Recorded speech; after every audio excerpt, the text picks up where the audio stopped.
আমার প্রিয় দেশবাসী, আজ আমরা সবাই মিলে আমাদের ৮০তম স্বাধীনতা দিবস উদযাপন করছি। আজ প্রতিটি মানুষের হৃদয়ে বন্দে মাতরম ধ্বনিতে মুখরিত হয়ে উঠছে। আজ প্রতিটি ঘরে তেরঙ্গা উড়ছে, প্রত্যেকের মনে বিরাজ করছে তেরঙ্গা। আর দেশ প্রবল উৎসাহ ও উদ্দীপনার সাথে নতুন নতুন সব সংকল্প নিয়ে সামনের দিকে এগিয়ে চলেছে। আপনাদের সবাইকে স্বাধীনতা দিবসের অনেক অনেক শুভেচ্ছা জানাচ্ছি। দেশ আজ এক নতুন উচ্চতায় পৌঁছেছে। দেশ আজ সেই সব মহান সন্তানদের অত্যন্ত শ্রদ্ধার সঙ্গে স্মরণ করছে, যারা দেশের স্বাধীনতার জন্য নিজেদের জীবন বলিদান দিয়েছেন। নিজেদের তপস্যা, ত্যাগ এবং আত্মবলিদানের মাধ্যমে শুধুমাত্র স্বাধীনতার জন্য তারা নিজেদের জীবন উৎসর্গ করেছেন। শ্রদ্ধেয় বাপু সহ সকল স্বাধীনতা সংগ্রামী এবং বলিদানের মহান পরম্পরাকে জাগ্রতকারী সেই সমস্ত মহান বিপ্লবীদের প্রতি আজ আমি সশ্রদ্ধ প্রণাম জানাই।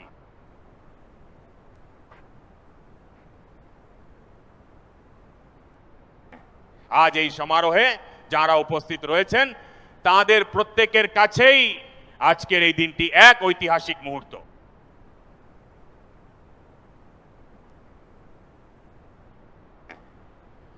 স্বাধীনতার পর 15ই আগস্ট লাল কেল্লায় প্রথমবারের মতো বন্দে মাতরম প্রতিধ্বনিত হচ্ছে।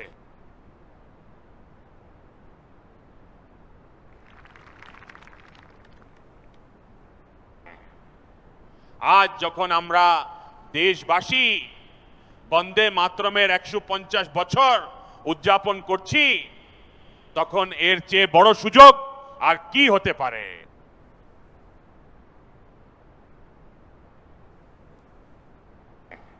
আমার প্রিয় দেশবাসী, গত কয়েকদিনে দেশের বিভিন্ন অংশে বন্যার প্রকোপ দেখা দিয়েছে, ভূমিধসের প্রকোপ দেখা দিয়েছে, যার ফলে অনেক পরিবার ক্ষতিগ্রস্ত হয়েছে।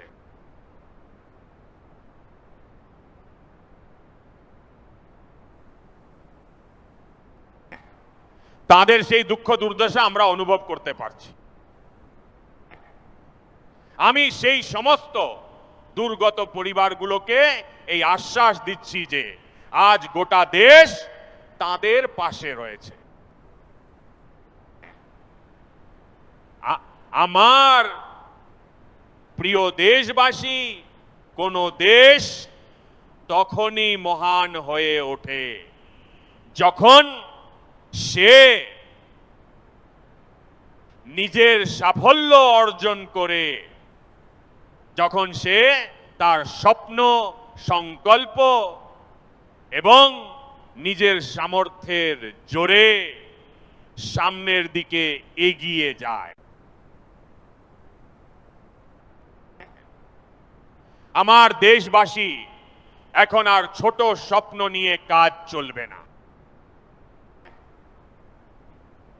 আমাদের বড় স্বপ্ন দেখতে হবে, কারণ বড় স্বপ্ন আমাদের চিন্তা ভাবনার পরিধি বাড়িয়ে দেয়, আমাদের চিন্তার দিগন্তকে আরো বিস্তৃত করে তোলে। আমাদের সংকল্প হতে হবে অত্যন্ত দৃঢ়। যখন সংকল্প দৃঢ় হয় তখন সমস্ত প্রতিকূলতা ও বিপর্যয়ের মাঝখান থেকে পথ বের করে আনার সামর্থ্য আপনি জেগে ওঠে।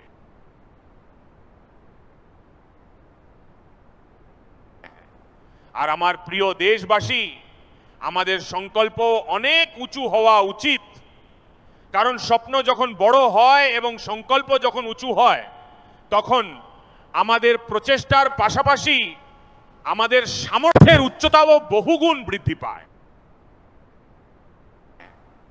তখনই গিয়ে আমরা আমাদের স্বপ্নগুলোকে বাস্তবের রূপ দিতে পারি। আমার প্রিয় দেশবাসী, আজ ভারতও এক বিশাল বড় স্বপ্ন দেখেছে, অত্যন্ত দৃঢ় সংকল্পের সাথে দেখেছে এবং নতুন এক উচ্চতা স্পর্শ করার লক্ষ্য নিয়ে দেখেছে। আর সেই স্বপ্নটি হলো 2047 সালে যখন আমাদের স্বাধীনতার 100 বছর পূর্ণ হবে, আমরা বিকশিত ভারত গড়ে তুলবই।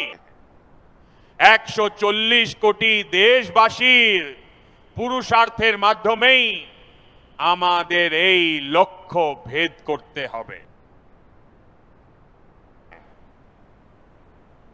আর যখন বিশ্বের বৃহত্তম স্বাধীনতার একটি দেশ বিকশিত হওয়ার সংকল্প নেয়, তখন সেটি সারা বিশ্বকে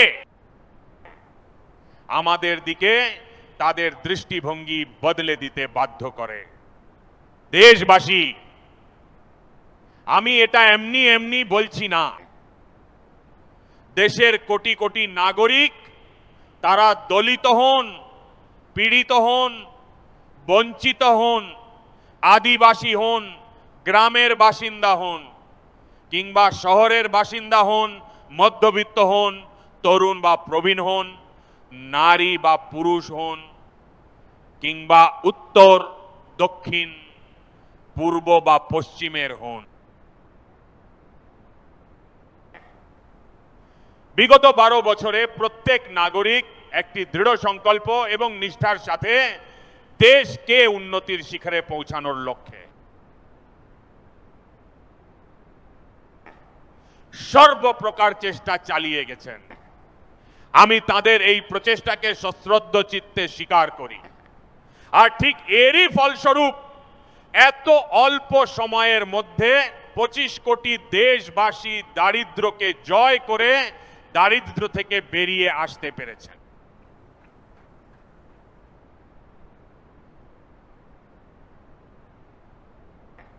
এই দেশবাসীদের প্রচেষ্টারই পরিণাম যে আমরা যারা একসময় ফ্রেজাইল 5 তালিকায় অন্তর্ভুক্ত ছিলাম, এখন মাত্র 12 বছরে আমরা বিশ্বের প্রধান অর্থনীতিগুলোর মধ্যে দ্রুততম বর্ধনশীল অর্থনীতি হয়ে উঠেছি।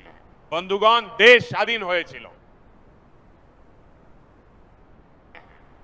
অনেক স্বপ্ন নিয়ে স্বাধীন হয়েছিল, কিন্তু দুর্ভাগ্যবশত আমরা তখন গতি অর্জন করতে পারিনি, আমরা গতি ধরতে পারিনি। যা হওয়ার হবে, কাজ তো চলছেই, আরে হয়ে যাবে, দেখা যাবে। আমরা এই মানসিকতাতেই ডুবেছিলাম। 2014 সালে আস্তে আস্তে সারা বিশ্ব আমাদের ফ্রেজাইল 5 তালিকায় ডাম্প করে দিয়েছিল। কিন্তু ঠিক এমন সময়েই গত 12 বছরে ভারত এক নতুন গতি লাভ করেছে। আমরা দ্রুত গতিতে এগিয়ে চলেছি এবং প্রতিটি দেশবাসীর দৃঢ় সংকল্প, আপনাদের 140 কোটি দেশবাসীর সংকল্প সামর্থ্যকে রুখে দেওয়া আজ অসম্ভব।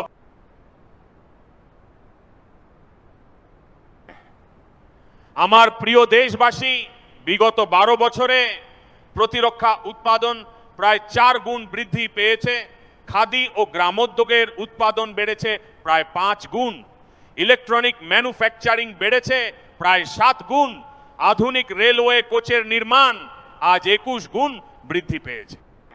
মোবাইল ফোন উৎপাদন 37 গুণ বৃদ্ধি পেয়েছে। শুধু তাই নয়, আধুনিক যুগের সাথে তাল মিলিয়ে ডিজিটাল এবং উদ্ভাবনী দুনিয়াতেও আমরা আমাদের সাফল্যের ছাপ রেখেছি। ইন্টারনেট ব্যবহারকারীর সংখ্যা প্রায় 4 গুণ বেড়েছে। পেটেন্ট মঞ্জুর হওয়ার সংখ্যাও বৃদ্ধি পেয়েছে 4 গুণ। ডিজিটাল লেনদেন 100 গুণ বেড়েছে। সাধারণ মানুষের সুযোগ সুবিধার উন্নতির দিকেও আমরা ঠিক ততটাই গুরুত্বের সাথে কাজ করেছি। প্রতি বছর গড়ে আমরা 15 গুণেরও বেশি দ্রুত গতিতে নল দিয়ে জলের সংযোগ দিয়েছি। প্রতি বছর গড়ে প্রায় 6 গুণ বেশি গতিতে সাধারণ মানুষকে গ্যাস সংযোগ দেওয়া হয়েছে। প্রতি বছর 4 গুণ দ্রুত গতিতে দরিদ্রদের জন্য শৌচালয় নির্মাণের কাজ করা হয়েছে। প্রতি বছর 3 গুণ বেশি দ্রুত গতিতে দরিদ্রদের ঘর দেওয়ার কাজ করা হয়েছে। দেশের শাসন ব্যবস্থাতেও অনেক বড় পরিবর্তন এসেছে। আমরা হাজার হাজার কমপ্লায়েন্স দূর করেছি, কয়েকশো পুরনো আইন বাতিল করেছি। কারণ গত শতাব্দীর পুরনো আইন দিয়ে একবিংশ শতাব্দীর পথ চলা হতে পারে না। আমরা মেট্রোর বিস্তার ঘটিয়েছি, পাবলিক ট্রান্সপোর্টকে আরো শক্তিশালী করে তুলেছি। যে গতিতে আর যে বিশাল স্তরে আমরা কাজ করেছি, এই সব কিছু, এই কাজের গতি, এই বিস্তার, এই অভূতপূর্ব সাফল্য স্বাধীনতার পর এই প্রথম সম্ভব হয়েছে।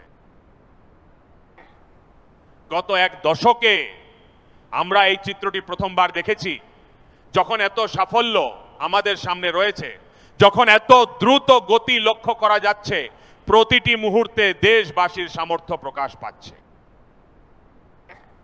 তখন 2047 সালের মধ্যে বিকশিত ভারত গড়ার সংকল্প কোনোভাবেই অপূর্ণ থাকতে পারে না।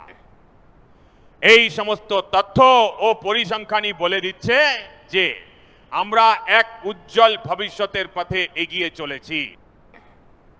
আমার প্রিয় দেশবাসী, তবে যে কোনো বড় লক্ষ্যের জন্য প্রয়োজন আত্মবিশ্বাসের, প্রয়োজন আত্মগৌরবের, আর সেই সঙ্গে আত্মনির্ভর ভারত গড়ে তোলাও অত্যন্ত জরুরি। সেই কারণেই বিগত বছরগুলোতে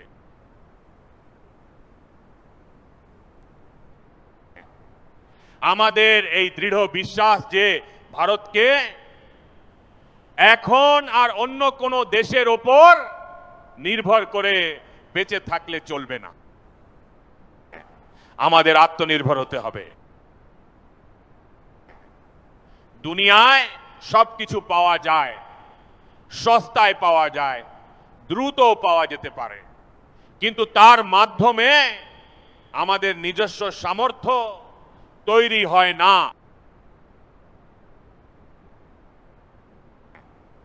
আর তাই আমাদের নিজেদের সক্ষমতাকে আরো বাড়িয়ে তুলতে হবে। নিজেদের স্বার্থের সুরক্ষা আমাদের নিজেদেরই নিশ্চিত করতে হবে। আর তাই আত্মনির্ভর ভারতের সংকল্প নিয়ে আমরা অত্যন্ত দৃঢ়তার সাথে এগিয়ে চলেছি। Make in India, swadeshi, vocal for local, এই সব ক্ষেত্রে আজ ভারতীয়দের মন জড়িয়ে যাচ্ছে। আমার প্রিয় দেশবাসী, আমি আপনাদের সেমিকন্ডাক্টরের একটি উদাহরণ দিতে চাই। দেশ স্বাধীন হওয়ার পর সারা বিশ্বে সেমিকন্ডাক্টর নিয়ে তো চর্চা শুরুই হয়ে গিয়েছিল। আমাদের এখানেও এই নিয়ে কথা হতো, কিন্তু সেমিকন্ডাক্টরের কোনো বড় পরিকল্পনা আমরা বাস্তবায়িত করতে পারিনি। আর আজ পরিস্থিতিটা ঠিক কি? আজকের এই ডিজিটাল দুনিয়ায় প্রযুক্তির যুগে চিপের ভূমিকা ভালোভাবেই বুঝতে পারছি। যেখানে যে কোনো ইলেকট্রনিক পণ্য হোক, আমাদের চিকিৎসার উন্নত সরঞ্জাম হোক, কিংবা আমাদের পরিবহন ব্যবস্থা, সব ক্ষেত্রেই এর গুরুত্ব আজ অপরিহার্য হয়ে উঠেছে। যে কোনো জিনিসের ক্ষেত্রেই চিপ অপরিহার্য। এমন পরিস্থিতি আজ তৈরি হয়েছে যে এই চিপ ছাড়া পৃথিবী যেন থমকে যাবে। তাই আত্মনির্ভরতার লক্ষ্যে ভারতে 3টি সেমিকন্ডাক্টর প্ল্যান্ট শুরু হয়ে গেছে। আর আমাকে জানানো হয়েছে সেখানে যে উৎপাদন শুরু হয়েছে তার রপ্তানিও হতে শুরু হয়ে গিয়েছে। আর আমি দেশবাসীকে জানাতে চাই যে আগামী 7-8 বছরের মধ্যে আরো 5, 7 বা 8টি সেমিকন্ডাক্টর প্ল্যান্ট খুব দ্রুত শুরু হতে চলেছে। এই আত্মনির্ভর ভারত আমাদের বিকশিত ভারতের দিশায় এগিয়ে চলার এক মহাপথ তৈরি করে দেয়। আমার প্রিয় দেশবাসী, ঠিক এমনই চর্চা ক্রিটিক্যাল মিনারেল নিয়ে চলছে। পুরো প্রযুক্তি আজ ক্রিটিক্যাল মিনারেলের ওপর নির্ভরশীল। ভারত এই ক্ষেত্রেও নিজেকে সুরক্ষিত রাখার নিরন্তর প্রচেষ্টা চালিয়ে যাচ্ছে। আমরা ক্রিটিক্যাল মিনারেল লক্ষ্য সবার সাথে ভাগ করে নেওয়ার জন্য national critical mineral mission launch করেছি। আমরা ক্রিটিক্যাল মিনারেল করিডোর তৈরি করছি এবং বিভিন্ন দেশের সাথে চুক্তি স্বাক্ষর করছি। বিশ্বের অনেক দেশ এখন ক্রিটিক্যাল মিনারেল এর বিষয়ে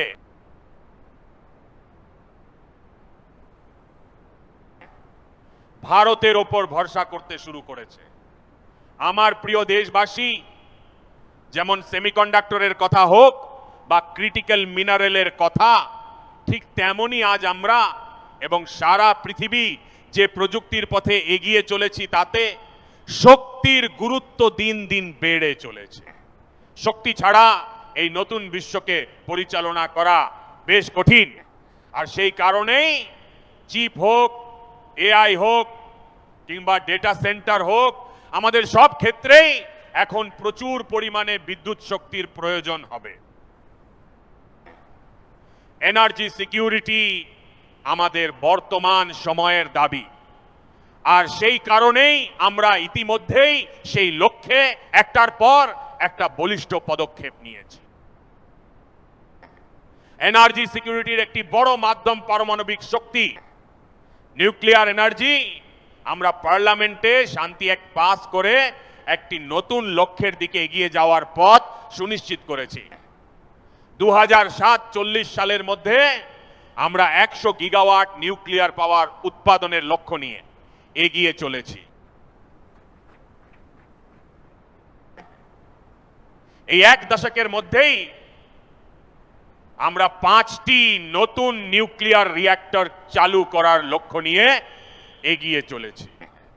এই বছর ভারত ফাস্ট ব্রিডার নিউক্লিয়ার টেকনোলজিতে দক্ষতা অর্জন করে এক গুরুত্বপূর্ণ মাইলস্টোন অতিক্রম করেছে। আর এর ফলেই পারমাণবিক জ্বালানির ক্ষেত্রে আত্মনির্ভর হয়ে ওঠার পথে আমরা সাফল্যের এক অত্যন্ত বড় পদক্ষেপ নিয়েছি।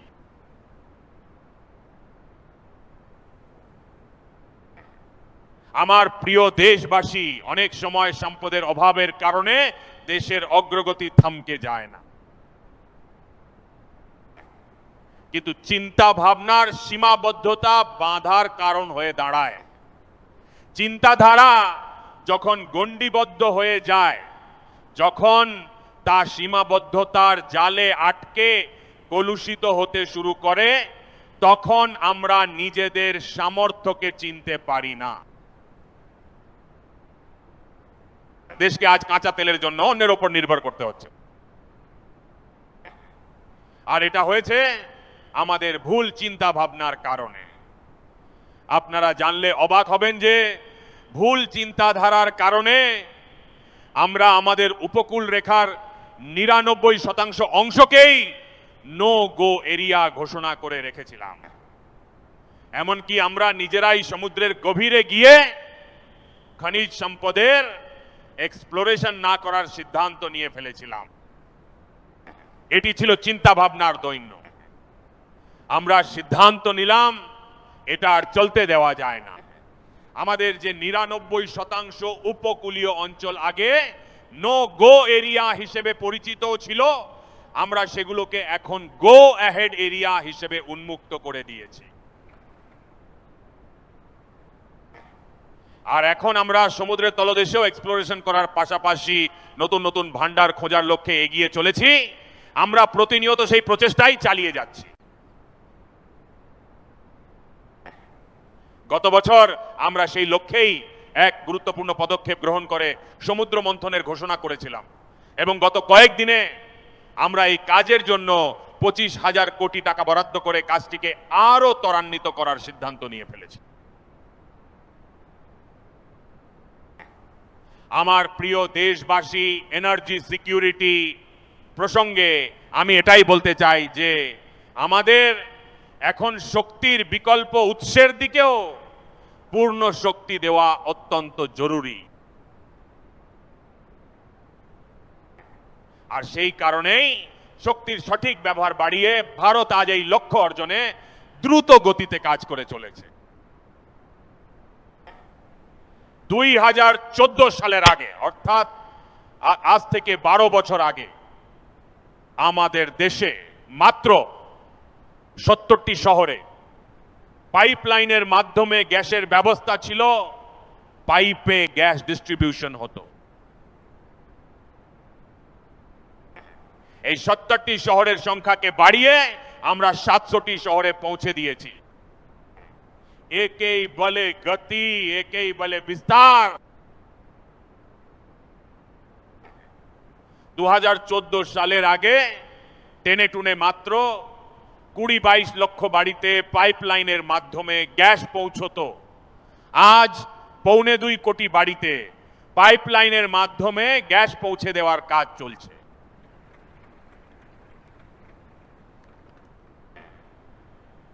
বারো বছর আগে দেশে সোলার এনার্জির ক্যাপাসিটি ছিল মাত্র 2 গিগাওয়াট। 2 গিগাওয়াট। আজ আমরা 1 গিগাওয়াটের লক্ষ্যমাত্রা অর্জন করেছি। আমার প্রিয় দেশবাসী, আমি আপনাদের আরো একটি তথ্য দিতে চাই। দেশের মধ্যবিত্ত শ্রেণী, সাধারণ পরিবারগুলো যাতে সুফল পায় সেই দিকেও আমরা ঠিক ততটাই গুরুত্ব দিয়েছি। আমরা পিএম সূর্য ঘর মুফত বিজলি যোজনা চালু করেছি। এটা ভেবে ভালো লাগছে যে এত অল্প সময়ে 5 লক্ষ বাড়ির সোলার এনার্জির কাজের ক্ষেত্রে আমরা নির্ধারিত লক্ষ্যমাত্রা ছাড়িয়ে গেছি। অত্যন্ত দ্রুত গতিতে এগোচ্ছে এবং এর ফলে হাজার হাজার বাড়ির ইলেকট্রিসিটি বিল শূন্য হয়ে গেছে। হাজার হাজার পরিবার নিজেদের প্রয়োজন মেটানোর পর অতিরিক্ত বিদ্যুৎ বিক্রি করে আজ বাড়তি টাকা উপার্জন করছে। প্রতিটি পরিবারকে এই কাজের জন্য সরকারের পক্ষ থেকে 80,000 টাকা করে আর্থিক সহায়তা দেওয়া হচ্ছে। আর এভাবেই আমরা এই কাজটিকে সফলভাবে সম্পন্ন করছি।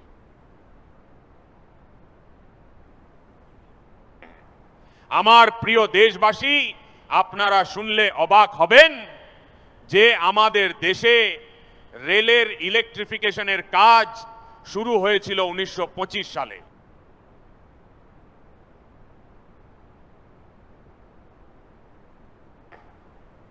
কিন্তু 90 বছরে, অর্থাৎ 1925 থেকে দীর্ঘ 90 বছরে মাত্র 30% রেলের ইলেকট্রিফিকেশন সম্পন্ন হয়েছিল। অর্থাৎ 90 বছরে মাত্র 30%। একবার আমাদের কাজের গতি দেখুন। লক্ষ্য পূরণ করতে আমরা কতটা মরিয়া হয়ে ছুটেছি তা দেখুন। আমরা মাত্র 1 দশকের মধ্যে এই কাজের শতভাগ পূর্ণ করে দিয়েছি। যেখানে 90 বছরে হয়েছিল 30%, সেখানে আমরা 10 বছরে করেছি 70%। কাজ একেই বলে। আর এর ফলেই ডিজেলের জন্য আমাদের আর বিদেশের ওপর নির্ভর করতে হচ্ছে না। বিদ্যুতের মাধ্যমে আমাদের ট্রেনগুলো চলায়, পরিবেশের জন্য ভালো হয়েছে। আমার প্রিয় দেশবাসী, আমরা কিন্তু এখানেই থেমে থাকিনি। আমরা বিশ্বের দরবারে আর পিছিয়ে থাকতে চাই না। আপনারা গত কয়েকদিনে নিশ্চয়ই খবরটি শুনেছেন যে ভারত এবার জ্বালানির এক নতুন দিগন্ত ছুঁয়ে ফেলেছে। দেশ আজ প্রথম হাইড্রোজেন চালিত ট্রেন চালু করে দিয়েছে। আর আমার খুব ভালো লাগছে যে এটি হলো সবথেকে দীর্ঘ ট্রেন, আর এটি হলো সবথেকে শক্তিশালী ট্রেন, এবং বিশ্বের দরবারে হাইড্রোজেন ট্রেনের ক্ষেত্রেও ভারত আজ নিজের সাফল্যের পতাকা উড়িয়ে দিয়েছে।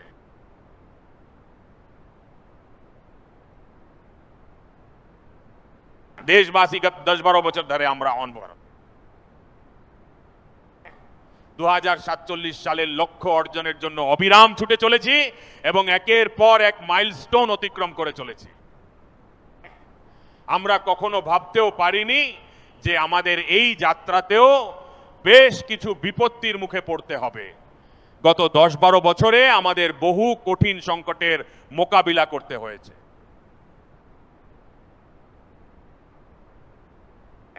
করোনার মতো বৈশ্বিক মহামারী পুরো বিশ্বকে উদ্বেগের মধ্যে ফেলে দিয়েছিল, সমস্ত ব্যবস্থা একেবারে তছনছ হয়ে গিয়েছিল। করোনা থেকে আমরা যখন সবে বেরোলাম তখনই যুদ্ধের ভয়াবহতার খবর আসতে শুরু করলো। কোথাও ইউক্রেন তো কোথাও পশ্চিম এশিয়া, সব জায়গাতেই এক অস্থির পরিবেশ। আর জানি না ভবিষ্যৎ নিয়ে কে জানে কি কি সব নেতিবাচক ঘোষণা করে দেওয়া হয়েছিল। দেশকে ভয় দেখানো, দেশকে আতঙ্কিত রাখা এবং দেশকে চিন্তিত রাখা, এসবের মধ্যেই কিছু মানুষ খুব আনন্দ খুঁজে পান। ভ্যাকসিন পাওয়া যাবে না, কোভিডের কবলে মানুষ আর বাঁচবে না, কিছুই আর হওয়ার নেই, পশ্চিম এশিয়ার সংকট এলো। বলা হলো পেট্রোল পাম্পে পেট্রোল মিলবে না, গ্যাস পাওয়া যাবে না, ডিজেল পাওয়া যাবে না, সার পাওয়া যাবে না, এই ধরনের অজস্র গুজব ছড়িয়ে ভারতের মানুষকে আতঙ্কিত করে, তাদের মনে ভয় ধরিয়ে দিয়ে এবং গভীর দুশ্চিন্তার সাগরে ডুবিয়ে দিয়ে কিছু মানুষ এক অদ্ভুত আনন্দ খুঁজে পাচ্ছিলেন।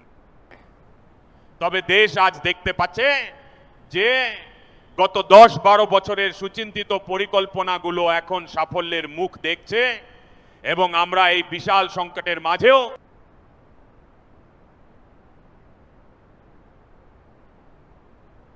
নাগরিক দেব ভব মন্ত্রে দীক্ষিত ভারত আগে থেকে যে প্রস্তুতি নিয়েছিল, একের পর এক যে পদক্ষেপ নিয়েছিল, আমরা ভাবিনি যে এমন সংকট আসবে, কিন্তু সংকটের সময় এই সমস্ত ব্যবস্থা আমাদের কাজে লেগেছে, সুফল দিয়েছে এবং আজ দেশে গ্যাসও রয়েছে, পেট্রোলও রয়েছে আর ইউরিয়াও মজুত রয়েছে। আমরা নিজেদের শক্তির ওপর দাঁড়িয়ে সামনের দিকে এগিয়ে চলেছি। আমার প্রিয় দেশবাসী, বিশ্বের এই বর্তমান সংকটগুলোর প্রভাব সবার উপরই পড়েছে আর আমরাও এর থেকে মুক্ত নই। সারা বিশ্বে আজ এক বস্তা ইউরিয়ার দাম 3000 টাকায় পৌঁছে গেছে। আজও কিন্তু আমরা আমার দেশের কৃষকদের সেই বিশাল বোঝার ভার বইতে বাধ্য করছি না, বরং সরকার নিজের কাঁধেই সেই দায়িত্ব তুলে নিয়েছে এবং বিশ্ববাজার থেকে 3000 টাকায় কেনা ইউরিয়ার বস্তাটি আমাদের কৃষকদের হাতে আমরা মাত্র 300 টাকায় তুলে দিতে পারছি। শুধু তাই নয়, বর্তমানে বিশ্ববাজারে ডিএপির দাম 5000 টাকায় পৌঁছে গিয়েছে, কিন্তু আমার দেশের কৃষকদের যাতে কোনো সমস্যার সম্মুখীন হতে না হয়, আজও আমরা তাদের মাত্র 1350 টাকায় ডিএপি দেওয়ার কাজ করে চলেছি। আমার প্রিয় দেশবাসী, একটা সময় ছিল যখন আমি স্বনির্ভরতার কথা বলছিলাম, তখন শীত ও তাপ নিয়ন্ত্রিত ঘরে বসে থাকা কিছু চিন্তাশীল মানুষ আমাদের বলছিলেন যে তাহলে গ্লোবালাইজেশনের কি হবে। কিন্তু সারা বিশ্ব দেখছে যে গত এক দশকে বিশ্ব যেন গ্লোবালাইজেশনের কথা বলাই বন্ধ করে দিয়েছে। যেখান থেকে একসময় গ্লোবালাইজেশনের দাবি উঠতো, আজ সেখান থেকে আর কোনো আওয়াজ পাওয়া যাচ্ছে না। বিশ্বের প্রতিটি দেশই এখন নিজের নিজের সমস্যার গুরুত্ব আর নিজস্ব সমাধানের দিকে বেশি মনোনিবেশ করেছে। কিন্তু দুর্ভাগ্যের বিষয় যে এই সংকটের সময়ে কিছু লোক নিজেদের আধিপত্য দেখানোর জন্য সম্পদকে ওয়েপনাইজ করার এক খেলা খেলে চলেছে। আজ সারা পৃথিবী নিজের কাছে যা কিছু আছে সেটাকেই ওয়েপনাইজ করতে শুরু করেছে। সম্পদের ওয়েপনাইজেশন, রিসোর্সের ওয়েপনাইজেশন, পেট্রোল, ডিজেল, ফার্টিলাইজার, ওষুধপত্র, টেকনোলজি, চিপস, শুধু তাই নয়, ভূখণ্ডকেও আজ ওয়েপনাইজ করা হচ্ছে। এই সময়ে দাঁড়িয়ে আমরা যদি আত্মনির্ভরতার মন্ত্র নিয়ে গত 10 বছর সঠিক পথে এগিয়ে না চলতাম তবে কল্পনা করাও কঠিন হতো যে এই ধরনের চ্যালেঞ্জগুলোর মোকাবিলা আমরা কতটা দৃঢ়তার সাথে করতে পারতাম। আর আমাদের এই প্রস্তুতি এখন প্রতিনিয়ত বেড়েই চলেছে। আমার প্রিয় দেশবাসী, অন্যদিকে আজ ভারতের প্রোফাইল পুরোপুরি বদলে যাচ্ছে। আজ ভারত বিশ্বের কাছে একটি স্বীকৃত এবং সম্মানীয় দেশ হিসেবে নিজেকে প্রতিষ্ঠিত করছে। ভারতের কাছে আজ রয়েছে একটি স্থির পলিটিক্যাল ম্যান্ডেট, রয়েছে একটি স্থিতিশীল সরকার, ভারতের রয়েছে একটি ভাইব্রেন্ট গণতন্ত্র এবং ভারতের রয়েছে এক অত্যন্ত মজবুত বিচার ব্যবস্থা। আর আমাদের সকলকে পথপ্রদর্শক হিসেবে দিশা দেখাচ্ছে ভারতের সংবিধান। এখন বিশ্ব আমাদের এই সামর্থ্যকে চিনতে শুরু করেছে। আর সেই কারণেই 2014 সালের পর বিশ্বের প্রায় 40টি দেশের সঙ্গে আমাদের এফটিএ এগ্রিমেন্ট হচ্ছে। এখন দেখুন কত বড় একটা সুযোগ এসেছে। আমি মনে করি এই যে ট্রেড এগ্রিমেন্ট গুলো হয়েছে তা সত্যি এক বিরাট সুযোগ। আর তাই বিশেষ করে আমি আমার এমএসএমইদের বলতে চাই যে আমাদের এই সুযোগ কোনোভাবেই হাতছাড়া করলে চলবে না। আমাদের এখন গোটা বিশ্বে পৌঁছাতে হবে। ভারতের উৎপাদিত প্রতিটি পণ্য যেন বিশ্ব বাজারে পৌঁছায়, আর তা সে আমাদের টেক্সটাইল হোক, আমাদের যন্ত্রপাতি হোক, আমাদের ওষুধপত্রই হোক না কেন। তবে বিশ্ব জুড়ে যে সমস্ত প্যারামিটার রয়েছে আমাদের সেই প্যারামিটারকে অতিক্রম করতে হবে। বিশ্বে যা কিছু পাওয়া যায় আমাদের তার চেয়েও উন্নত মানের পণ্য দিতে হবে, আর বিশ্বে যা কিছু পাওয়া যায় আমাদের তার চেয়েও সস্তায় পণ্য যোগান দিতে হবে। আর পাঞ্জাবের লুধিয়ানা থেকে শুরু করে তামিলনাড়ু তিরুপুর পর্যন্ত আমাদের টেক্সটাইল সেক্টর আজ বিশ্বের দরবারে পৌঁছে যেতে পারে। শুধু তাই নয়, কেরলম থেকে শুরু করে গুজরাট আর তামিলনাড়ু থেকে শুরু করে বাংলা, আমাদের এই সমুদ্র উপকূল আর আমাদের মৎস্যজীবী ভাই বোনেরা আজ এই এফটিএর কারণে আমাদের চিংড়ি এবং আমাদের সি ফুড রপ্তানি করার এক বিরাট সম্ভাবনা তৈরি হয়েছে। বিশ্বের বাজারে পৌঁছে যাওয়ার যে সুযোগ আমাদের সামনে রয়েছে, আমি চাইবো আমরা যেন এই পরিস্থিতির পূর্ণ সুযোগ গ্রহণ করে সামনের দিকে এগিয়ে চলি।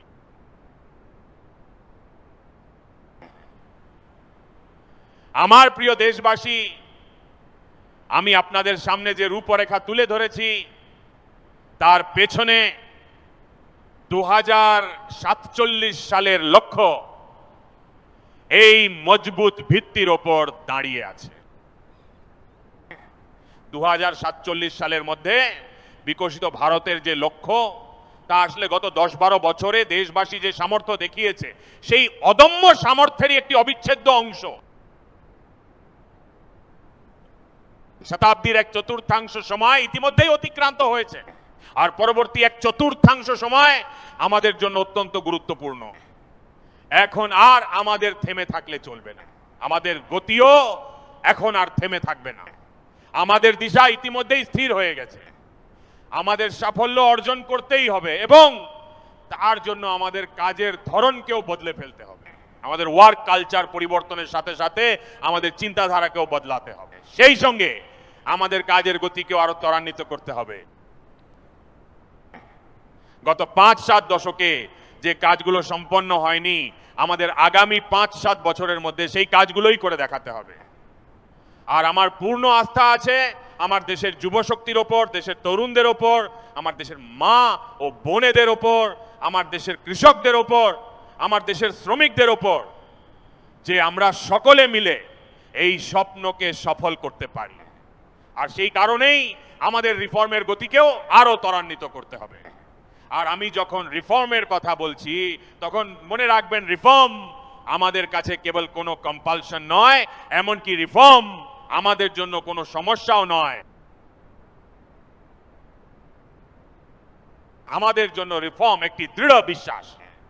আমরা আজ রিফর্ম এক্সপ্রেসের পথে পা বাড়িয়েছি, আগামী দিনগুলোতেও আমরা নেক্সট লেভেল রিফর্মের পরবর্তী ধাপের দিকে এগিয়ে যেতে চলেছি।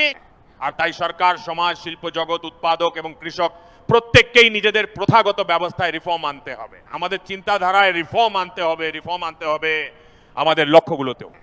আর সেই কারণেই আমার প্রিয় দেশবাসী, আমাদের একটি নির্দিষ্ট দিশা নিয়ে সামনের দিকে এগিয়ে চলতে হবে। আমি আজ সেই যুগের কথা স্মরণ করতে চাই যখন ভারতের সামর্থ্যকে আমরা সপ্ত সিন্ধু হিসেবে জানতাম, বুঝতাম এবং শুনতাম।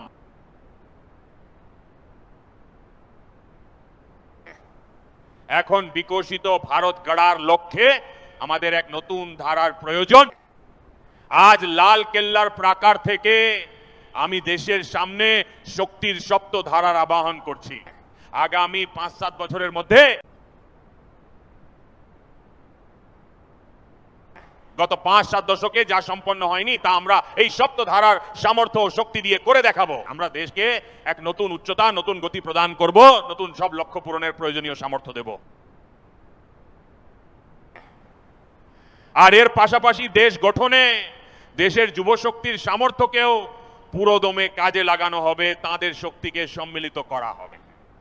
আগামী দিনগুলোতে আমি যখন সপ্তধারার কথা বলি তখন সেই সপ্তধারার প্রথম শক্তি হলো ম্যানুফ্যাকচারিং পাওয়ার। আমার প্রিয় দেশবাসী, আমাদের ম্যানুফ্যাকচারিং সেক্টরকে অনেক দূর এগিয়ে নিয়ে যেতে হবে। আর উৎপাদন বাড়ানোর পাশাপাশি আমাদের ছোট ছোট যন্ত্রাংশ তৈরি করতে হবে, আবার বড় বড় প্রোডাক্টও তৈরি করতে হবে। পুরো ভ্যালু চেইন আমাদের হওয়া উচিত এবং সেই লক্ষ্যে আমাদের কম্পোনেন্টও চাই এবং কমপ্লিট ম্যানুফ্যাকচারিংও চাই।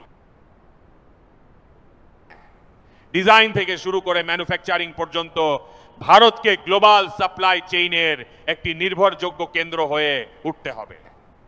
এর জন্য আমি 3টি বিষয়ের উপর বিশেষ গুরুত্ব দিতে চাই। ম্যানুফ্যাকচারিং ক্ষেত্রে আমার যে ভাই বোনেরা রয়েছেন, মনে রাখবেন এটি এক সুবর্ণ সুযোগ। এই সুযোগকে কিছুতেই হাতছাড়া হতে দেবেন না এবং এর জন্য আমাদের কস্ট, কোয়ালিটি এবং স্কেলের নিরিখে আন্তর্জাতিক মানদণ্ডে যথাযথভাবে উত্তীর্ণ হতে হবে। আমাদের ফ্যাক্টরিগুলো যেন প্রতিযোগিতামূলক হয়, আমাদের প্রোডাক্টগুলো যেন ইউজার ফ্রেন্ডলি হয়, আমাদের প্যাকেজিং যেন বিশ্বের মানুষের কাছে আকর্ষণীয় হয়, তাদের মন জয় করতে পারে। আমাদের জিরো ডিফেক্ট ও প্রিসিশন ম্যানুফ্যাকচারিং যেন আমাদের পরিচয় হয়ে ওঠে।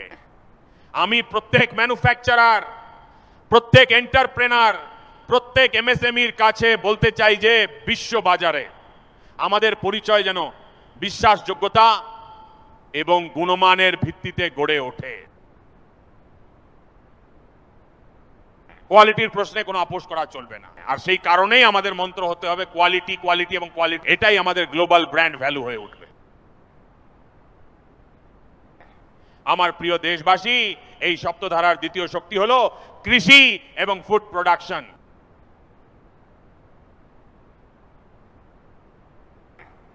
আমাদের কৃষকদের জন্য এখন বিশ্বের বাজার খুলে গেছে। এফপির মাধ্যমে আমরা এক বিশাল বড় বাজার পাচ্ছি। আমাদের সেখানে পৌঁছাতে আমাদের সেই ক্ষেত্রটিকে এখন স্পর্শ করতে হবে। আমাদের কৃষি ক্ষেত্র থেকে শুরু করে এক্সপোর্ট মার্কেটের দিকে এগিয়ে যেতে হবে। আমাদের প্রথাগত খাদ্যাভ্যাস হোক, আমাদের মিলেটস হোক, আমাদের মশলা হোক, আমাদের ফল ও ফুলই হোক, আমাদের কাছে কি নেই সেগুলোকে এখন গ্লোবাল ব্র্যান্ড হতে হবে। আমাদের কৃষকরা কেমিক্যাল মুক্ত চাষাবাদে জোর দেবেন। সারা বিশ্বে এগুলোর চাহিদা আরো বাড়তে চলেছে। আর আমাদের যে এগ্রো প্রোডাক্টগুলো গ্লোবাল প্যারামিটারের বিচারে সব দিক থেকে প্রমাণিত হবে, তার মাধ্যমে আমরা খুব সহজেই বিশ্ব বাজারে পৌঁছতে পারব। আমার সপ্তধারার তৃতীয় শক্তি হলো টেকনোলজি এবং ইনোভেশন। আমার প্রিয় দেশবাসী, আজ এআই এর যুগ, কোয়ান্টামের যুগ, স্পেসের যুগ, রোবোটিক্সের যুগ, ডেটা সেন্টারের যুগ। পুরোপুরিভাবে একটি নতুন ক্ষেত্র, ইমার্জিং টেকনোলজি প্রতি মুহূর্তে আমাদের চ্যালেঞ্জ করছে। আর সেই কারণেই দেশকে বিশ্বের জন্য নিছক একটি বাজার হিসেবে রেখে দিলে চলবে না, আমাদের ইনোভেশনের হাব হতে হবে। ইউপিআই ডিজিটাল পাবলিক ইনফ্রাস্ট্রাকচারে নিজেদের শ্রেষ্ঠত্ব প্রমাণ করেছি, আমাদের শক্তির পরিচয় বিশ্বের সামনে তুলে ধরেছি। এবার ভারতকে ডিজিটাল পাবলিক টেকনোলজিকেও বিশ্বের কোনায় কোনায় পৌঁছে দিতে হবে। ভারতকে নেক্সট জেনারেশন কমিউনিকেশন টেকনোলজিতে নেতৃত্ব দিতে হবে। মেড ইন ইন্ডিয়া 6G যেন দেশের প্রতিটি প্রান্তে পৌঁছায়, এটাই আমাদের লক্ষ্য হওয়া উচিত এবং এতে আমাদের গতি বাড়াতে হবে আর এর জন্য আমাদের প্রচেষ্টাকে আরো জোরদার করতে হবে। এই সপ্তধারার চতুর্থ শক্তি হলো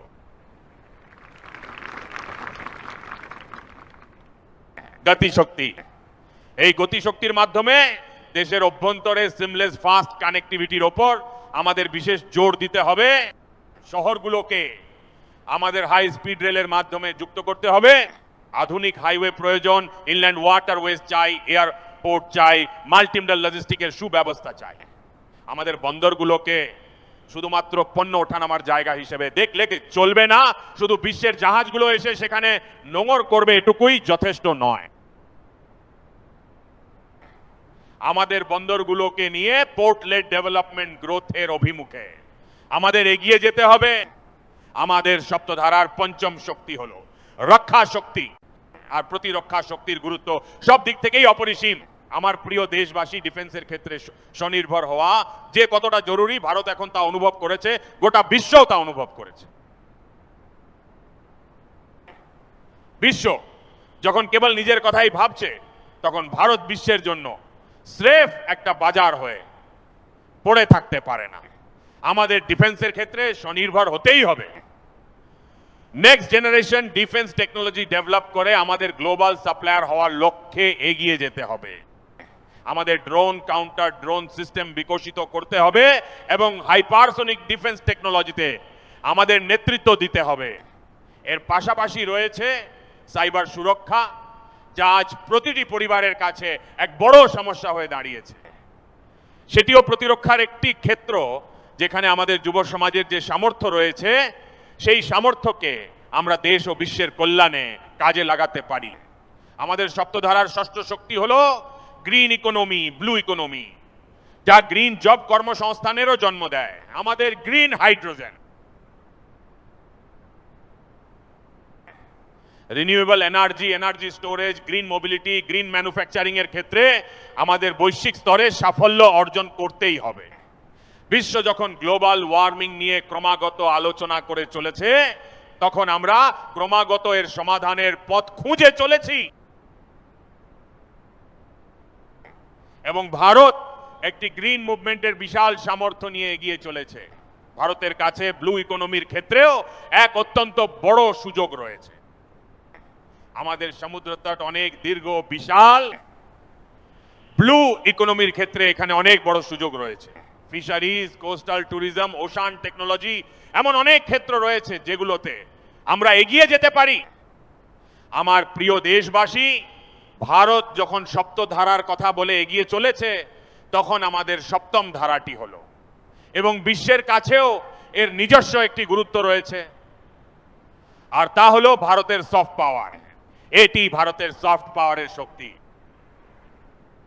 যোগাসন আজ গোটা বিশ্বকে ভারতের সঙ্গে জুড়ে রেখেছে। যোগ বিশ্বের জন্য শক্তির এক উৎস হয়ে উঠছে, ভারতের প্রতি বিশ্বাসের এক বড় কারণ হয়ে দাঁড়াচ্ছে। যে ভারতের কাছে আস্থার কেন্দ্র রয়েছে, যে ভারতের কাছে আয়ুর্বেদ রয়েছে, যে ভারতের কাছে হলিস্টিক হেলথ কেয়ারের মতো সুব্যবস্থা রয়েছে, সেখানে আজ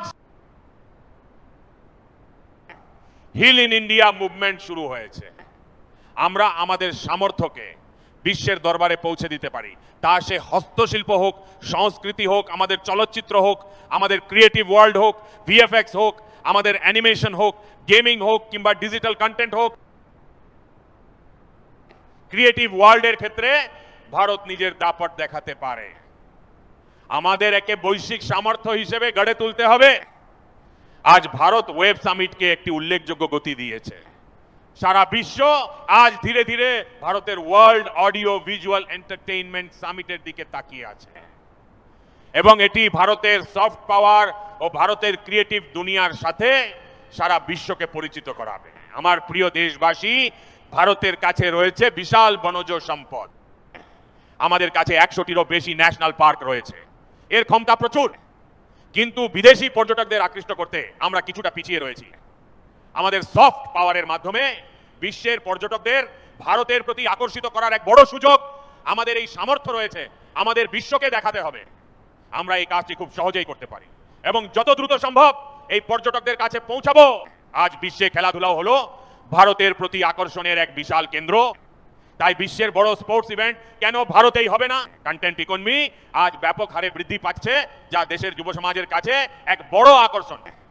বিশ্বের প্রত্যেক শিল্পী চান যে কোনো না কোনো সময় ভারতের মাটিতে তারা অনুষ্ঠান করবেন।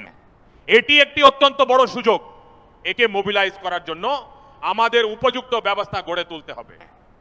বন্ধুগণ, সপ্তধারার এই 7টি শক্তির উদ্দেশ্য কেবল একটি বিশেষ ক্ষেত্রে উন্নতি করা নয়, বরং একটি হলিস্টিক অ্যাপ্রোচের মাধ্যমে আমাদের এগিয়ে যেতে হবে।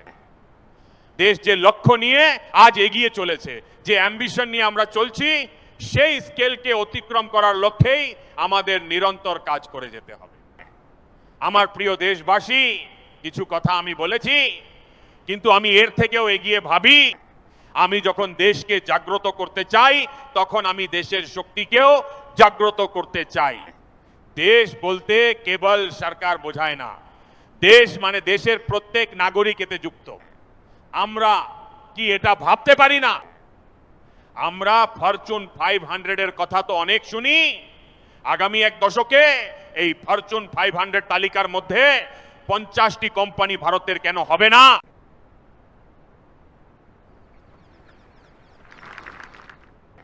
এই লক্ষ্য আমাদের কেন হওয়া উচিত নয়?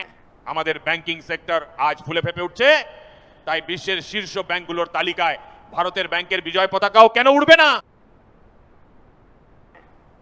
বিশ্বের সেরা 5টি ব্যাংকের মধ্যে ভারতেরও অন্তত একটি ব্যাংক থাকা উচিত। ভারতের ফার্মা ক্ষেত্রে আমরা অনেক কাজ করেছি ঠিকই, কিন্তু এই সময়ে দাঁড়িয়ে বিশ্বের 5টি বড় ফার্মা কোম্পানির মধ্যে ভারতেরও 1-2টি ফার্মা কোম্পানিকে জায়গা করে নিতে হবে। ভারতের সেখানেও নিজের একটা স্বতন্ত্র স্থান তৈরি করা উচিত। আজকে দুনিয়ায় বড় বড় ল ফার্ম রয়েছে, রেটিং এজেন্সি রয়েছে, তাই বর্তমান সময়ে গ্লোবাল লিডারশিপের হ্রাস এখন আমাদের হাতে থাকা উচিত নয় কি? আমাদের ট্যালেন্ট আছে, সামর্থ্য আছে, পাশাপাশি আমাদের এক দীর্ঘ ইতিহাসও রয়েছে। বিভিন্ন ভাষার ওপর আমাদের দখল রয়েছে, তাই আমাদের বিশ্বের দরবারে পৌঁছানো উচিত। দুনিয়ার প্রথম সারির সংস্থাগুলোর মধ্যে কেন আমাদের কোনো কনসাল্টিং ফার্ম, অ্যাকাউন্টিং ফার্ম থাকবে না? ভারতের টেকনোলজি কোম্পানিগুলো বিশ্বের দরবারে শ্রেষ্ঠ হোক, এটাই আমাদের লক্ষ্য হওয়া উচিত। আমাদের এমন সব ব্র্যান্ড গড়ে তুলতে হবে যা সারা বিশ্বকে আকৃষ্ট করবে। আমাদের ব্র্যান্ড হবে আমাদের দেশের পরিচয়, এবং তা বিশ্বের জন্য একটি ডেস্টিনেশন হয়ে উঠবে। সেই দিশাতেই আমাদের কাজ করতে হবে। আর এর জন্য আমি রাজ্য সরকারগুলোকে অনুরোধ করতে চাই, আমি স্থানীয় স্বায়ত্তশাসন সংস্থাগুলোকেও বলতে চাই, সেই সাথে ভারত সরকারেরও এটা দায়িত্ব যে আমাদের রিফর্মের গতি আরো বাড়াতে হবে। আমাদের 2047 সালের লক্ষ্যের সাথে সামঞ্জস্য রেখে আমাদের ব্যবস্থা সমূহকে উন্নত করতে হবে। আমরা অতীতের নীতি নিয়ম মেনে চলতে পারি না, বরং আমাদের আগামীর স্বপ্ন অনুযায়ী নীতি নিয়ম তৈরি করতে হবে, এবং আমরা যদি এটি করতে পারি তবে আমার পূর্ণ বিশ্বাস যে আমরা সফল হব। আর আমি দেশবাসীকে ভরসা দিচ্ছি, এই পথে কঠোর পরিশ্রমে কোনো খামতি না রেখে আমরা বিকশিত ভারতের স্বপ্ন পূরণ করেই ছাড়ব। আমাদের সকলকে মিলেমিশে চলতে হবে। কেন্দ্র সরকার হোক, রাজ্য সরকার হোক, কিংবা ইন্ডাস্ট্রি, আমাদের সকলকে একজোট হয়ে এগিয়ে যেতে হবে। আমাদের রিফর্মস চালিয়ে যেতে হবে, রিফর্মসকে আরো এগিয়ে নিয়ে যেতে হবে। আর আমি আগেও বলেছিলাম, আমরা রিফর্ম কোনো কম্পালশন থেকে নয়, বরং কনভিকশন থেকে করছি। আমরা তা করছি আমাদের লক্ষ্য অর্জনের জন্য। আমার প্রিয় দেশবাসী, যখন আমি বিকশিত ভারতের কথা বলছি, তখন আমি দেশকে এক দ্রুত গতিতে এগিয়ে নিয়ে যাওয়ার কথাই বলছি। এর সবচেয়ে বড় সুবিধাভোগী কে? এই সমস্ত প্রচেষ্টার সবচেয়ে বড় সাধকই বা কে? যদি কেউ সাধক থেকে থাকে তবে সে হলো আমার দেশের যুব সমাজ। তারা আমার দেশের যুব শক্তি। বিকশিত ভারতের যাত্রায় যুবকদের ভূমিকা অত্যন্ত গুরুত্বপূর্ণ। শুধু তাই নয়, বিকশিত ভারতের সবচেয়ে বড় সুবিধাভোগীও আমার দেশের এই যুব সমাজই। আর সেই কারণেই আমাদের বিকশিত ভারতের লক্ষ্যকে যুবকদের সাথে যুক্ত করে সামনের দিকে এগিয়ে নিয়ে যেতে হবে। যুব সমাজ আমাদের সর্বোচ্চ অগ্রাধিকারের সাথে আমাদের সামনের দিকে এগিয়ে যেতে হবে। বন্ধুগণ, গত 10 থেকে 12 বছরে সেই অভিমুখে অনেক কাজ সম্পন্ন হয়েছে। স্টার্টআপ ইন্ডিয়া অভিযানের কথাই ধরা যাক, আজ সারা দেশে 2.5 লক্ষেরও বেশি রেজিস্টার্ড স্টার্টআপ গড়ে উঠেছে। আমাদের দেশের যুবকরা আজ শুধু নিজেরাই কাজ করছে না, বরং তারা আরো অনেকের জন্য কর্মসংস্থানের সুযোগ তৈরি করে দিচ্ছে। ভারত সরকার 1 লক্ষ কোটি টাকার একটি ইনোভেশন ফান্ড ঘোষণা করেছে। আমি দেশের যুব সমাজকে বলতে চাই, আপনারা আপনাদের স্বপ্নগুলো নিয়ে এগিয়ে আসুন। সম্পদের কোনো অভাব আমরা হতে দেব না। আপনাদের মেধা ও বুদ্ধিকে সামর্থ্য যোগাতে আমরা 1 লক্ষ কোটি টাকার একটি ব্যবস্থা করেছি, যাতে গবেষণার নতুন নতুন সুযোগ পাওয়া যায়। ডিজিটাল ইন্ডিয়ার নতুন সস্তা ডেটা আমাদের যুব সমাজকে শক্তিশালী করেছে। বিশ্বে যদি কোথাও সবচেয়ে সস্তা ডেটা থেকে থাকে, তবে তা এই ভারতের মাটিতেই আছে। আর এভাবেই দেশের যুবশক্তি যুবকদের নতুন শক্তি জুগিয়েছে। আমরা স্কিল ইন্ডিয়া ন্যাশনাল প্রোগ্রাম তৈরি করেছি। স্পেস সেক্টরকেও আমরা এখন উন্মুক্ত করে দিয়েছি। আমরা ন্যাশনাল ড্রোন পলিসি তৈরি করেছি, খেলো ইন্ডিয়া পলিসি তৈরি করেছি। গত 35 বছর ধরে আমাদের দেশে কোনো এডুকেশন পলিসি ছিল না। এখন আমরা নতুন এডুকেশন পলিসি নিয়ে এসেছি এবং এর সবচেয়ে বড় সুবিধা আমাদের মধ্যবিত্ত পরিবারগুলো পেয়েছে। বন্ধুগণ, আমি আপনাদের 2004 থেকে 2014 সালের একটি পরিসংখ্যান দিতে চাই। 2004 থেকে 2014 সাল পর্যন্ত আমাদের দেশে 350টিরও কম বিশ্ববিদ্যালয় ছিল। আর আজ গত 10-12 বছরের মধ্যেই প্রায় 650টি নতুন বিশ্ববিদ্যালয় দেশের সঙ্গে যুক্ত হয়েছে। আমরা প্রায় 1000-এর কাছাকাছি পৌঁছে যাচ্ছি। 2014 সালের আগে মেডিকেলের মাত্র 400টি আসন ছিল। আজ সেখানে মেডিকেলের প্রায় 850 আসন তৈরি হচ্ছে।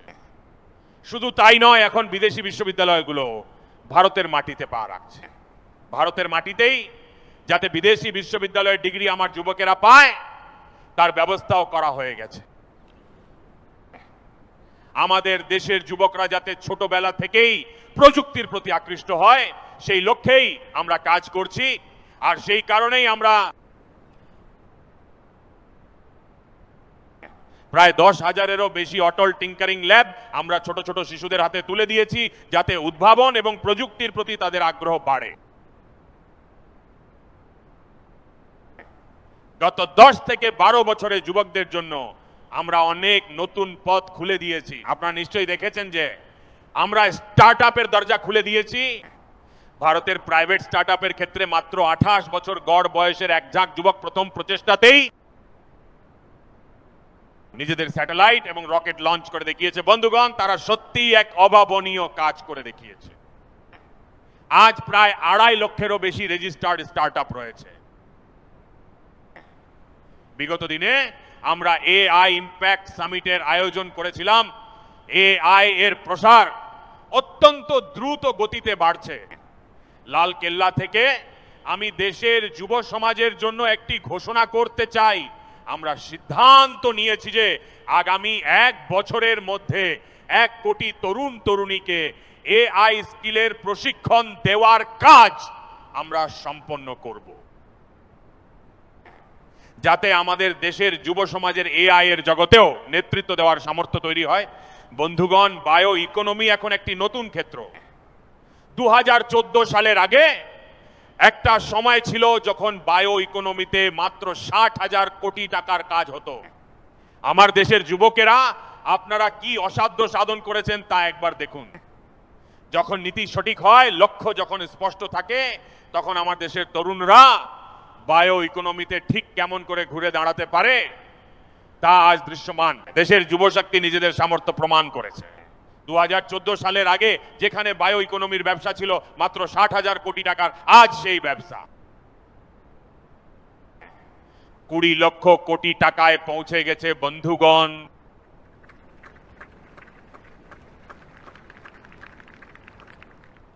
দু 2009-10 সালের সেই সময়ের কথা ভাবুন,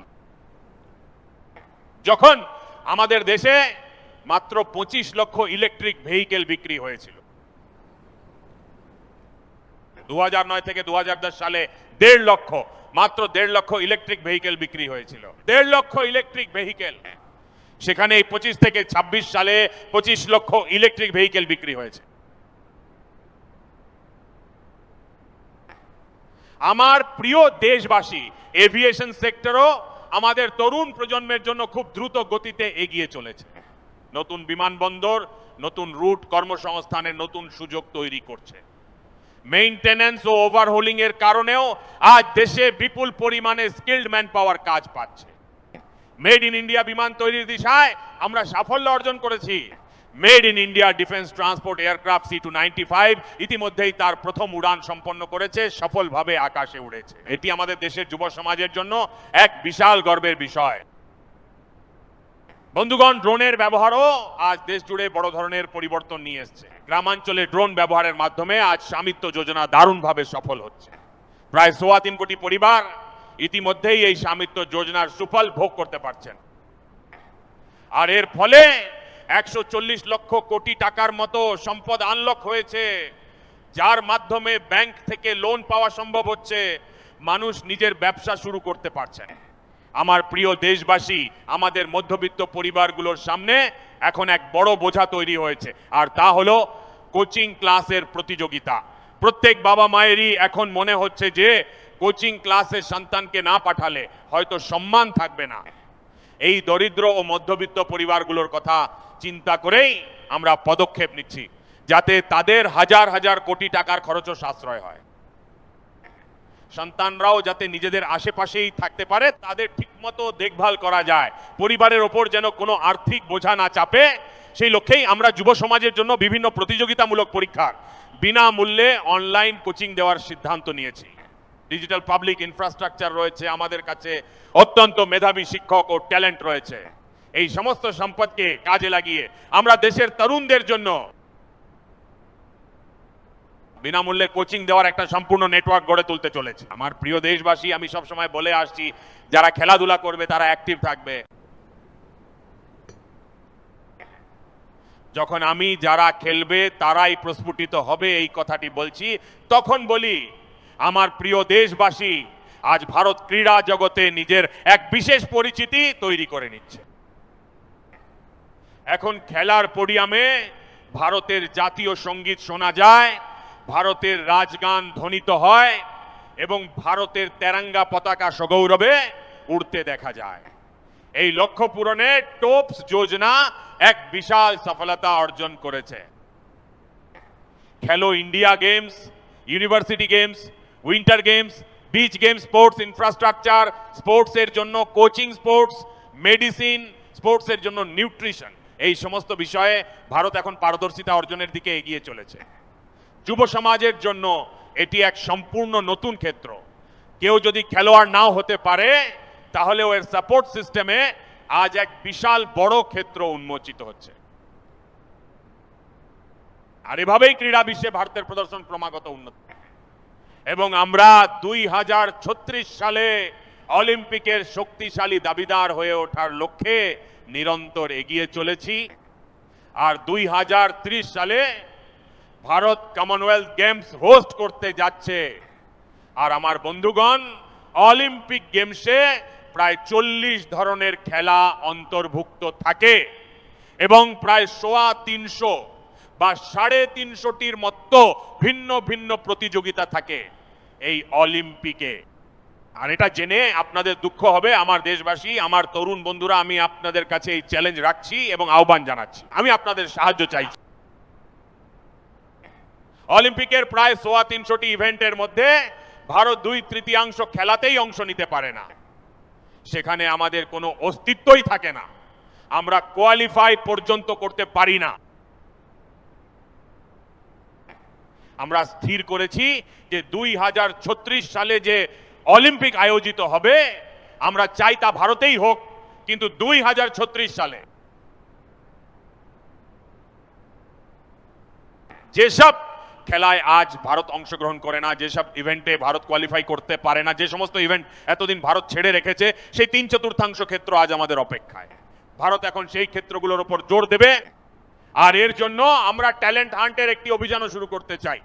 2036 সালের অলিম্পিকের জন্য যদি আমরা খেলোয়াড় চাই, তবে আজ যারা 5 বছর 10 বছর বা 15 বছর বয়সী তরুণ যেই ছেলেরা রয়েছে তাদের দিকে নজর দিতে হবে, আমাদের কন্যাদের প্রতিও মনোযোগ দিতে হবে। আর সেই কারণেই 5 থেকে 15 বছর বয়সী শিশুদের মধ্যে ক্রীড়া প্রতিভা অন্বেষণ করার জন্য প্রতিটি গ্রামে, প্রতিটি শহরে এবং প্রতিটি স্কুলে একটি ট্যালেন্ট হান্ট অভিযান চালানো হবে। শিশুদের প্রতিভাকে পরখ করা হবে এবং তারপর তাদের বিশেষ প্রশিক্ষণ দিয়ে দেশের জন্য খেলার মতো দক্ষ খেলোয়াড় হিসেবে গড়ে তোলা হবে। আমার প্রিয় যুব সমাজ, দেশের সামনে, বিশেষ করে আমাদের তরুণ প্রজন্মের সামনে মাদক আসক্তি আজ এক বিশাল সংকট হয়ে দাঁড়িয়েছে। একটি নেশামুক্ত ভারত গড়ে তোলা আমাদের সকলের যৌথ দায়িত্ব হওয়া উচিত। আমাদের উজ্জ্বল ভবিষ্যতের স্বার্থে আমাদের তরুণ প্রজন্মকে শক্তিশালী হতে হবে। আমাদের যুবশক্তির সামর্থ্য যেন দেশের কাজে লাগে, সেই উদ্দেশ্যেই এই নেশামুক্ত ভারত গড়তে গত কয়েকদিনে মাই ভারতের ভলান্টিয়াররা দেশের এনজিওগুলি, দেশের সামাজিক ও সাংস্কৃতিক সংগঠনগুলি এবং দেশের আধ্যাত্মিক ব্যক্তিত্বরা মিলে নেশামুক্ত ভারত গড়ার লক্ষ্যে 100 সপ্তাহের একটি কর্মসূচি গ্রহণ করেছেন। আগামী 100 সপ্তাহ ধরে এই অভিযান চলতে থাকবে। আমি প্রতিটি পরিবারকে অনুরোধ জানাতে চাই যে আপনারাও এই অভিযানে অংশ নিন, এর সাথে যুক্ত হন এবং নেশামুক্ত ভারতের স্বপ্ন পূরণ করার জন্য আপনারাও এগিয়ে আসুন। আমার প্রিয় দেশবাসী, একবিংশ শতাব্দীতে দাঁড়িয়ে দেশের সামনে যে সমস্ত পুরনো চ্যালেঞ্জগুলি রয়েছে, সেই চ্যালেঞ্জগুলিকে সম্পূর্ণভাবে নির্মূল করা আজ অনিবার্য। নকশালবাদ এবং মাওবাদ লক্ষ লক্ষ তরুণের ভবিষ্যৎ নষ্ট করে দিয়েছে। অনেক মায়ের কোল খালি করে তাদের তরতাজা সন্তানদের জীবন বরবাদ করে দিয়েছে এবং বাবা মায়ের স্বপ্নকে চুরমার করে দিয়েছে। এই নকশালবাদ প্রায় 4 দশক ধরে ভারতের এক বিশাল অংশকে, এক বিপুল জনসংখ্যাকে নিজের কবজায় আটকে রেখেছিল, বন্দুকের নলের মুখে দমিয়ে রেখেছিল, সংবিধানের মর্যাদা ধুলোয় মিশিয়ে দিয়েছিল এবং দেশের সাধারণ নাগরিকদের জীবন রক্ষায় 3500-এরও বেশি আমাদের পুলিশ ও নিরাপত্তা বাহিনীর জওয়ান শহীদ হয়েছে। যুদ্ধের ময়দানে যত সৈনিক প্রাণ হারান, তার চেয়েও বেশি আমাদের পুলিশ জওয়ানদের নিজেদের জীবনের ঝুঁকি নিতে হয়েছে, যাতে দেশের সাধারণ মানুষ সুরক্ষা পান। এই নকশালবাদ আমাদের মাটিকে রক্তাক্ত করে দিয়েছিল। 2014 সালে আপনারা যখন আমাদের সুযোগ দিয়েছিলেন, সেই দিনই আমরা সংকল্প নিয়েছিলাম যে আমরা দেশকে নকশালবাদ থেকে মুক্ত করব। আর আজ আমি অত্যন্ত আনন্দিত যে নকশালপন্থী ও মাওবাদী হিংসার আজ সম্ভবত শেষ নিঃশ্বাসটুকু নেওয়ারও ক্ষমতা আর অবশিষ্ট নেই।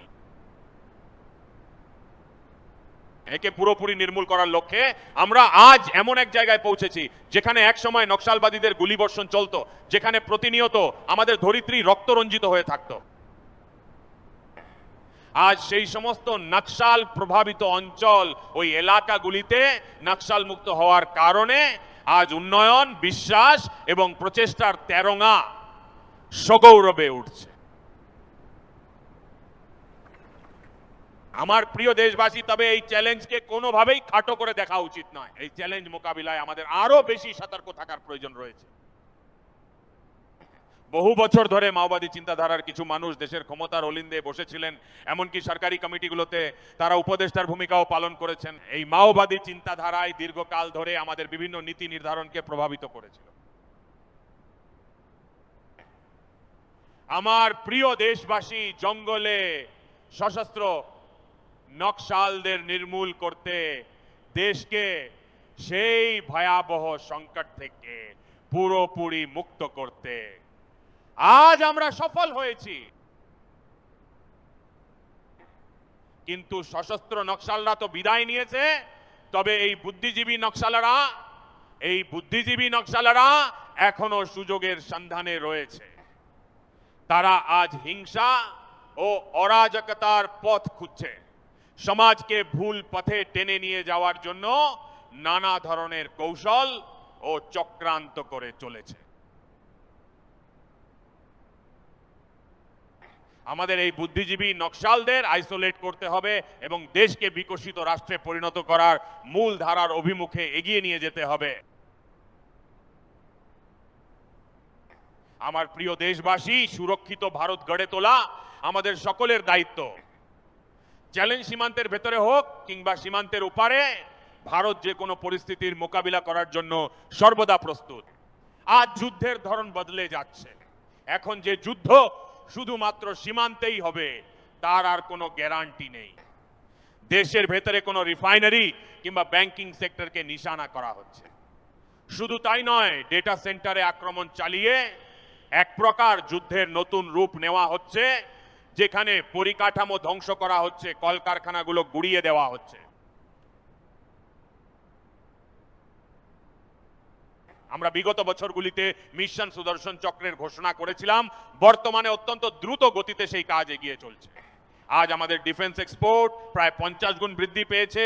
বিশ্বের প্রায় 100টি দেশে আমাদের তৈরি অস্ত্রশস্ত্র পৌঁছে যাচ্ছে। বিশ্বমঞ্চে ভারতের মর্যাদা ধীরে ধীরে বৃদ্ধি পাচ্ছে।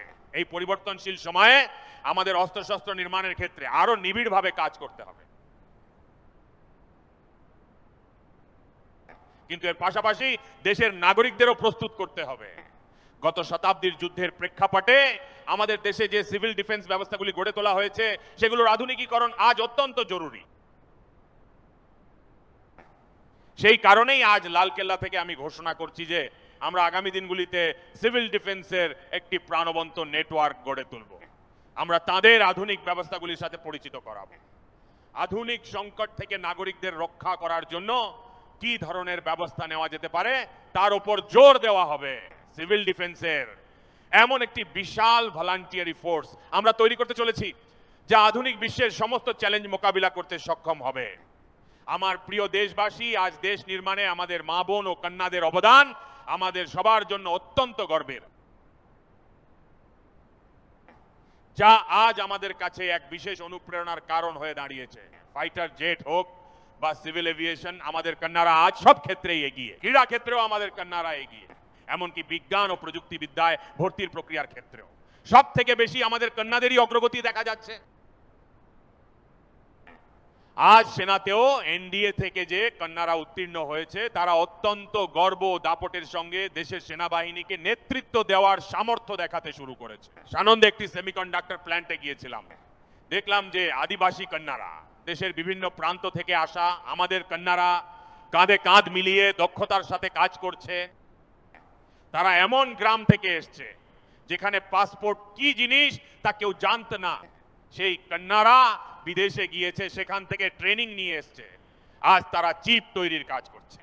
আর তাদের সেই আত্মবিশ্বাস দেখে আমি সত্যি বলতে খুব প্রভাবিত হয়েছি। আর 3 লাখ নয়, 3 কোটি, হ্যাঁ 3 কোটি বোনকে আমরা লাখপতি দিদি বানানোর যে লক্ষ্য নির্ধারণ করেছিলাম তা আমরা অতিক্রম করে ফেলেছি। এখন আমরা 6 কোটি লাখপতি দিদি তৈরির লক্ষ্য নিয়ে এগিয়ে চলেছি। এই 3 কোটি নতুন লাখপতি দিদি তৈরি হওয়া মানে গ্রামীণ অর্থনীতিতে এক বিরাট বড় পরিবর্তন আসা। মাতৃশক্তির হাত ধরেই এই পরিবর্তন আসতে চলেছে।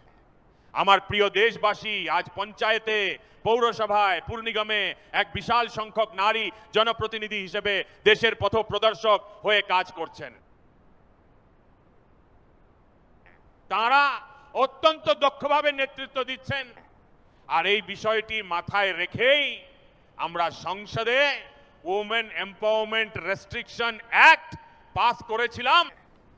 কিন্তু কোনো না কোনো কারণে গত 40 বছর ধরে রাজনীতির ময়দানে এই স্বপ্নটি বারবার রাজনৈতিক শিকার হয়েই থেকে গিয়েছে। আমি দেশের সমস্ত রাজনৈতিক দলের কাছে আজ লালকেল্লার প্রাকার থেকে তেরঙ্গা পতাকার ছায়ায় দাঁড়িয়ে প্রার্থনা করছি। আমি আপনাদের কাছে অনুরোধ জানাচ্ছি যে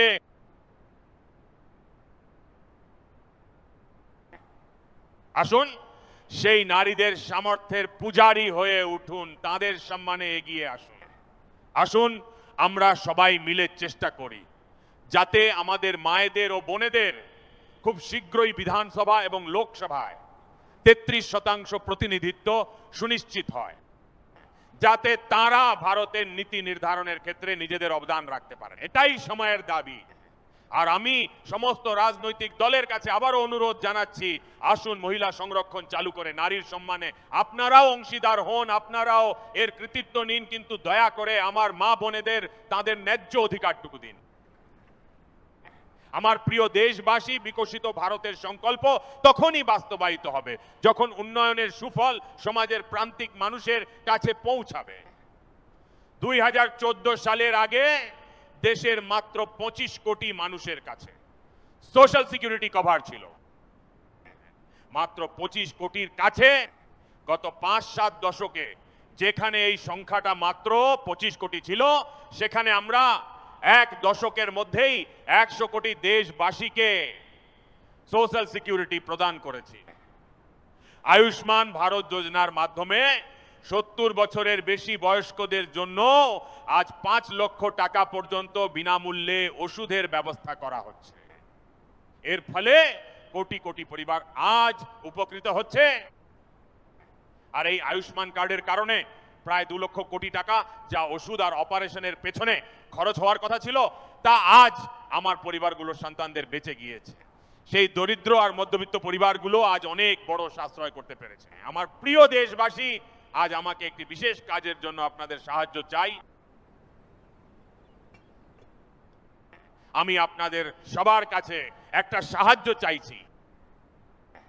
দেশের সকল যুব সমাজের কাছে আমি চাই যে আপনারা এর নেতৃত্ব দিন। আপনাদের 1 বা 2 ঘন্টা সময় দেশকে এক বিশাল শক্তি প্রদান করতে চলেছে। আপনাদের মনে হতে পারে যে 1-2 ঘন্টায় আমি দেশকে এমন কি শক্তি দিতে পারি, আমি সেটা বলছি। আপনারা এক বিশাল শক্তিতে পরিণত হতে চলেছেন।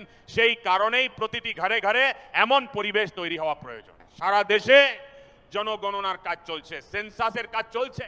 আর এই গণনা শুধুমাত্র পরিসংখ্যান দিয়ে তৈরি হয় না, এর খুঁটিনাটি বিচার করেই দেশের নীতি ও পরিকল্পনাগুলো নির্ধারিত হয় যাতে দেশ আরো এগিয়ে যেতে পারে।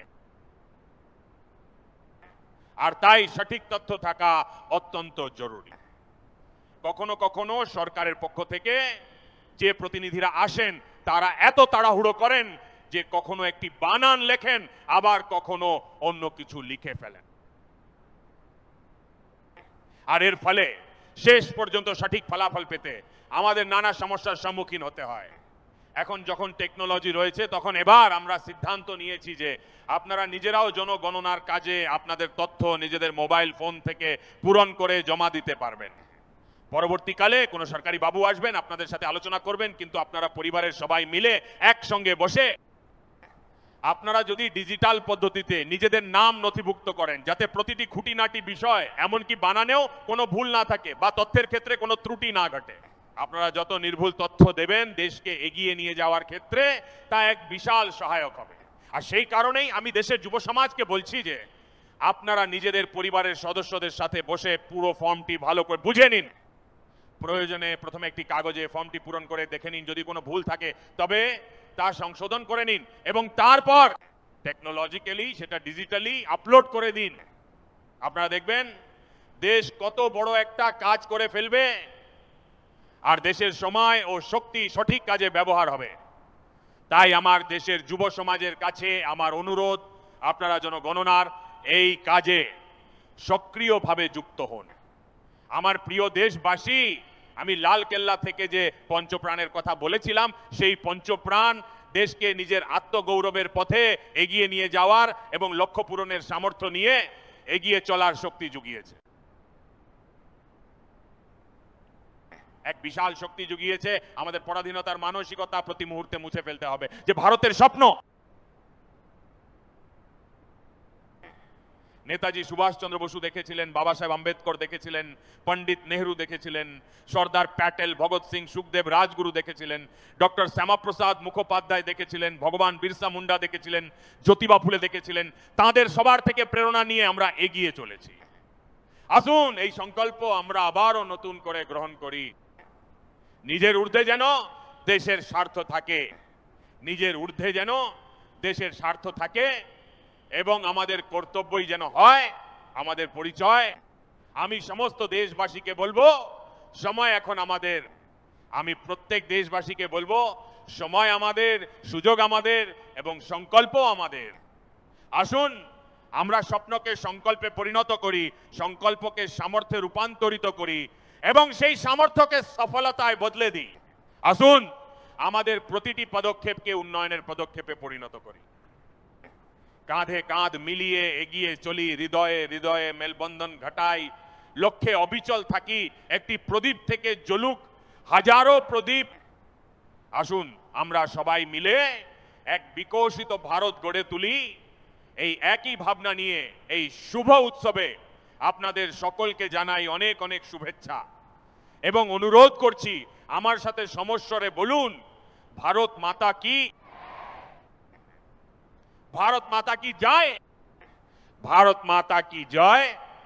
বন্দে মাতরম, বন্দে মাতরম, বন্দে মাতরম। অনেক ধন্যবাদ।